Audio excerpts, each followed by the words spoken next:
আচ্ছা, এটার ক্ষেত্রে প্রথমে আমাদের করতে হবে 3 আর 6-এর লসও কত দেখো, 2 3 6। এবারে লক্ষ্য করো যে এখানে 1 আছে, একটাকে আমাকে ভজাতে হবে। কী করে ভজাবো? না 3 - 2 যদি করি, 2 করে 3, তাহলে উত্তর আসছে কত? 1। এবং কী করে আসছে? না বিয়োগ করে, অর্থাৎ এই বিয়োগটা আসছে। অর্থাৎ এটা লিখবো স্কোয়ার প্লাস 3 ব্র্যাকেটের মধ্যে -2 -6/স্কোয়ার।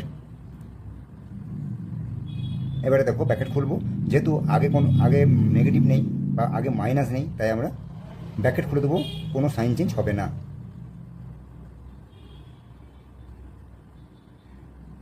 এবারে দেখো না এখানে এমন সংখ্যা নিয়ে আসবো যাতে কিন্তু আমরা একটা কমন নিতে পারি। দেখো এবার কীভাবে করছি, square plus 3 into 1/a into a/1।